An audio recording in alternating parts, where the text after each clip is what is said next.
This is Hannibal here from the HannibalTV.com with a daily wrestling news update for you. The big news of the day is WWE Hall of Famer, who was just granted his release from the company, appeared on the AAA event in Mexico tonight, walking his son-in-law Andrade to the ring for his match against Kenny Omega.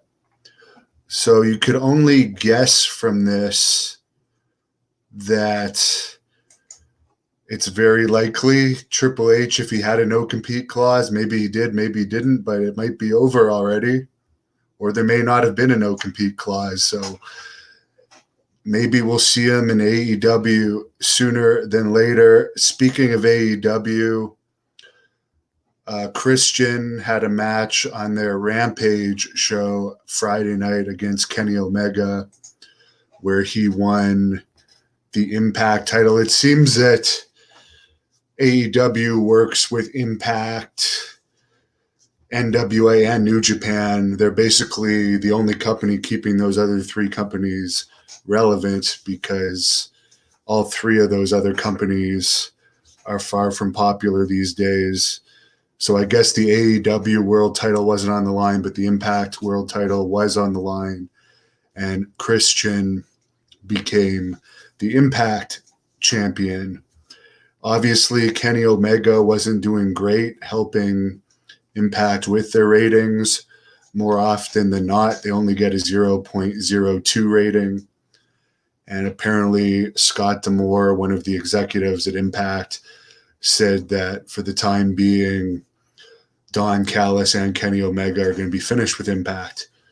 So hopefully for them, Triple H will be a better draw for them as champion than Kenny Omega. I could definitely see, I know that Access TV owns Impact, but I could see AEW wanting to acquire it. Just because they're using all of the Impact wrestlers and putting AEW wrestlers on Impact.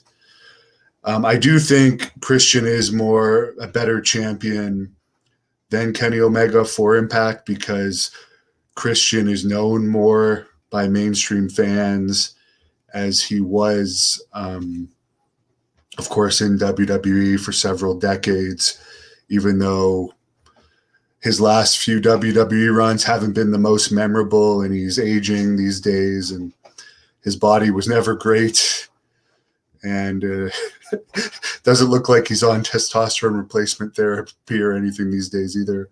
But it gives Impact a little bit more star power that they desperately need because they're doing terrible these days. As I said, AEW is the only thing really giving them publicity. We did use Christian once for Great North Wrestling, and I did post that video just before I did this news report. It was supposed to be him against Jeff Jarrett and AJ Styles against PCO, who's now with Ring of Honor, on the very first Great North Wrestling event from TD Place Arena in Ottawa that we actually had a crowd of about 4,000 for back in 2007. Jeff Jarrett came to the show and, despite still wanting his full pay, did not want to actually wrestle. So it ended up, we had no choice but to make it a three-way between Christian, AJ Styles, and PCO. And since PCO was really popular in this area, we wanted him to go over, but apparently not only did Christian not want to put PCO over, he didn't even want to be in the ring when PCO won. So what we ended up having to do was Jeff Jarrett agreed to just do a run-in and fight Christian off, and then PCO beat AJ Styles. So that's my main memory of Christian. He was a little pissed off that day because he thought he was going to be wrestling Jeff Jarrett, and then he didn't want to put PCO over. So there was a big hoopla over that. You always have to be a good negotiator as a promoter. That was one of the days where it really took some negotiating Tony Khan was discussing the big AEW taping next Friday night from the United Center in Chicago, which was sold out to whatever it was, 13,000. The building can actually hold over 20,000, but it was set up for 13,000 or something. And they've now opened up about 500 or 600 more seats. So there's another 500 or 600 more seats available. And that's the show that CM Punk is expected to debut on. And Tony Khan told Sports Illustrated, quote, "Next week, Rampage is the first dance. And I think everyone knows what to expect.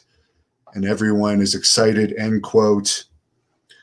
That when he was asked if CM Punk will be on next week's Rampage, Khan went on to say, quote, "I can't answer that question, but it's a very good question to ask," end quote. So without saying he's going to be there, he's hinting that Punk is going to be there.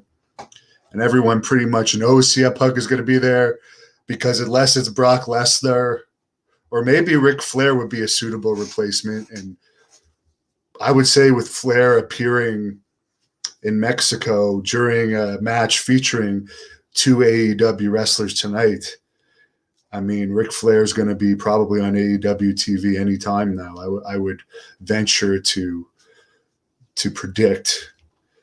CM Punk also told TV Insider, when asked about the current wrestling landscape, he said, quote, "I think the older stuff is better," end quote. I have to agree with CM Punk on that.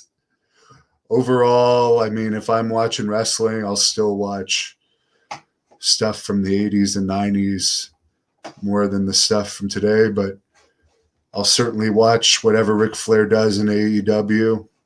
I watched what he did in Mexico tonight, just the entrance. All he did was basically walk Andrade to the ring. So again, maybe that is part of the no compete, that he couldn't actually do anything other than walk the son-in-law to the ring. I guess we'll find out. Last night's AEW taping was in Pittsburgh, or Friday nights, I should say, since we're now Sunday morning. And Shane Douglas was backstage at that AEW event in Pittsburgh. And for anyone that doesn't know, Shane Douglas is taking on the Blood Hunter on the first night of the Bruiser Brody Cup in Carthage, Texas, November 5th and 6th. And speaking of the Blood Hunter, he's going to be wrestling for World Class Pro Wrestling October 3rd at the Cotillion in Wichita, Kansas, and December 11th at Southern Junction in the Dallas area, where he has wrestled Sabu and Just Incredible in the past. It's not known who he's going to wrestle yet in Dallas, but he will be taking on the Sandman in Wichita. Mick Foley is going to be on the World Class Pro Wrestling show December 11th in Dallas. And WCPW, World Class Pro Wrestling, also announced this week that Eric Embry is going to be the booker of the company. And of course, he is a very successful booker in the Texas area. So that should be interesting. Of course, the Great North Wrestling event coming up on August 28th is something I'm very excited about in Kingston, Ontario, halfway between Ottawa and Toronto. So I hope the Ottawa fans and Toronto fans make it down to this event. It very likely could be our only event of the year. Advance tickets start at just $10, on sale now at ticketweb.ca. One of the 5 women's matches just announced today is going to be Miss Alexia taking on the Black Widow Eve. So it's really shaping up to be a pretty interesting card. I'm really excited to have Great North Wrestling back. What About says he wonders if this is Ric Flair's first appearance at AAA. AAA, sorry, I have no idea. Polar Family said the crowd went wild when he showed up. It didn't seem to be a very big crowd. It seemed like wasn't the best crowd AAA ever had, but they certainly were happy to see Flair. I don't know if he ever wrestled for AAA or not. I'm sure someone can answer that for us in the comments. 90s Car Guy says the AAA show was so bad. It was awesome. Robert talks about the Christian versus PCO versus AJ Styles match on YouTube. Yeah, I just posted it. Fart Doctor, no, I don't think Ric Flair is in my budget. As I mentioned before, last time he was on the independent scene, which was like at least 10 years ago, it was around the time, I think just before he signed with Impact or just after. He was 25 grand a show at that point, which then that's US, so that's out of my budget. Hurricane, I'm not smoking anything yet. I haven't ran yet today. I've only lifted weights. I did. What the hell did I do today? Back. Jamie says, holy shit for Flair. 90s Car Guy goes on to say AAA is a disaster. And some fat chick almost caught on fire. I'll be honest, I have to agree with Anonymous. I can't get into Lucha Libre. It bores the hell out of me. About as much as Japanese wrestling bores the hell out of me. Pulsar Lights, will pro wrestling be extinct by 2030? I don't think so. I don't think so. But there definitely needs to be a shakeup. I think, honestly, what Vince McMahon doing, getting rid of all the little wrestlers from WWE is a good thing. You can say the little wrestlers are great all you want. The smart marks love them, but I'll take a Psycho Sid or Ultimate Warrior match over Dean Malenko any day. I mean, those are the guys and the Ric Flairs and the Macho Mans that got me interested in wrestling, and the Undertakers, not the Dean Malenkos, the mini wrestlers of the world, the Ultimo Dragon. I mean, he's good. At least he was colorful. But I've never been a fan of the little technical wrestlers. Not a fan of technical wrestlings either. Wendell, do I think Ontario will go on lockdown again? Well, I read the other day that Canada is over 70% vaccinated now. So I sure as hell hope not. Mike D, would I interview Demon Diva? I have no idea who that is. Jason, I'm doing great. King Sports, laughing. Somebody's still lost. He's probably talking about Andrade still lost. I don't know. I didn't actually watch the match. The only thing I cared about was Ric Flair walking to the ring. That I turned it off. As funny as that is.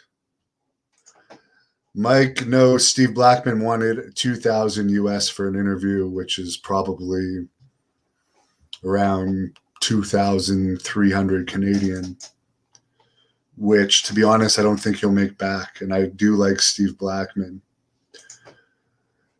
H. Maverick agrees with me. Matthew says Blaze is hot.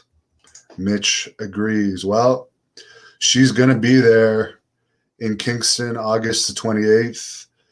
In Wichita, October 3rd. She's going to be in Carthage, November 5th and 6th. In Dallas, December 11th. It will be Kevin Sullivan with the Blood Hunter, though, at the PCW Ultra event in October. That's going to be the Blood Hunter taking on ECW legend and WWE and WCW legend Too Cold Scorpio, who really should be in the Hall of Fame. Jonathan thinks the Blood Hunter is going to destroy Shane Douglas. The Roy Dog brings up the original Sheik. Mark says the Nature Boy still styling and profiling. Mark says she's called Blaze for a reason.